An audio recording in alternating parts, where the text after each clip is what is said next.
Hola, ¿qué tal? Javier Moro, Javier querido. Moro, Bueno, encantado, aquí estamos en encantado. Radio Dios, Voz. de Bueno, cercano, de querido cercano. Javier, como siempre, apoyando a cultura e apoyando a xente do redor. Cuando sepan de mi familia que soy youtuber van a quedar alucinados, ¿eh? Muy bien, pues Un compártelo saludo con para ellos. todos Bueno, y el 29 nos vemos, ¿eh? 29 nos En vemos. Lalín. Lo importante de la No, xente do comunicación. redor. Di lo importante de la comunicación. 18 anos. Digo 18 números. De 18 números. Javier, la Dígame. importancia de la comunicación en el mundo de hoy. La comunicación es imprescindible, pero sobre todo lo que es imprescindible es saber dónde se comunica uno. No puede coger la información de cualquier sitio, solo en canales importantes como el de Marina, o por supuesto en Radio Voz, o leyendo la revista No Xente do Redor. Ahí es donde hay que buscar la información y la comunicación, ni más ni menos. Abelino, contento? Empezamos o 18. Estou moi contento, pero teño que decir, como non me transmites a pregunta da comunicación, a parte de importante, a parte de importante é a verdade. A verdade, sí. E a verdade non só da noticia, senón o buscar a verdade das cousas. E Javier, si podemos presumir de que el busca sempre a verdade. Viva saber verdade, non me queda verdade. Non se queda xa verdade. Además, castellano querido, te guste o no, aí está, me encanta. Ni máis ni menos. Me encanta, aí non hai dúbidas. Chamando as cousas polo seu nome. Pois imos máis que nada que eu sigo traballando, eles non, pero eu sigo. Ata logo. Aí imos, veña, vamos a entrar. Venga, a traballar, Javier.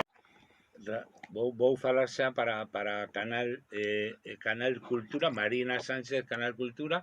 Estamos aquí, Javier Moro, Marina, e un servidor Abelino Jácome, así que un saudiño dende os estudios. Saúda, Javier, saúda que estás aí.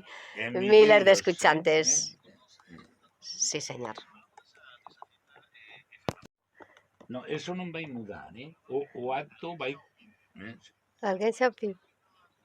Que guai, que guai, que guai. O himno das letras galegas é o primeiro que vai soar en Lalín. Non se vai nin oír nada. Vamos a chegar o himno das letras.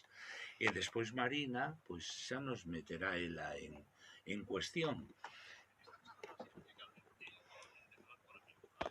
Manuel Rivero, como decías, vamos a facer un acto fantástico e ali, pois, bueno, estar todos os da xente do redor, vai haber actuacións musicais e vamos a falar do divino e do humano, verdade, Marina? Sí, por suposto, sobre todo do divino, porque humano, como xa nos vemos todos ali, abrazámonos, e agarimámonos, e dámonos calor, e moito cariño, pois somos moi mimosos, o que decíamos antes, Javier, que claro, pois a todos se nos pegan os mimos, que queres? Pois o bo gustanos a todos, e despois tamén nos gusta, encántanos falar do divino, que esa parte divina que todos levamos dentro, ese Deus interior que todos levamos dentro, e que moitas veces se manifesta a través das artes, en este caso da xente do redor, pois a través da arte da escrita, non?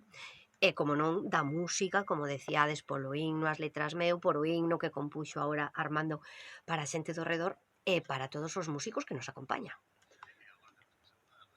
E que xa non podemos entrar en Lalín directamente, así vai estar co seu acordeón, como sempre, que é membro tamén da xente do redor dende os inicios, e despois teremos unha actuación estelar de un músico ourensán multidisciplinar que está afincado agora en Lugo, Martín Blanes, e que vai a facer, ademais, un espectáculo, valga a redundancia, vai a facer algo espectacular, porque vai a facer un concerto o sea, unhas pezas cazanfona, pero tocando en algún caso jazz, que iso é unha novidade pois importante.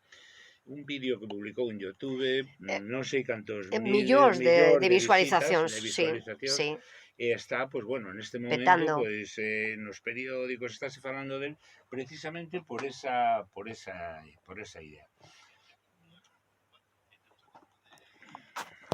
A gran novelista que ven exclusivamente para este tema, porque, bueno, tiña unha xenda moi ocupada, está en varios sitios coa presentación do libro, pero liberouse a nosa querida Carmen Martínez Cuello, que, o casualidade, pois resulta que irmá de Miguel Ángel Martínez Cuello. Así que estará toda a súa familia de vida, de biolóxica, e a familia artística da xente do redor.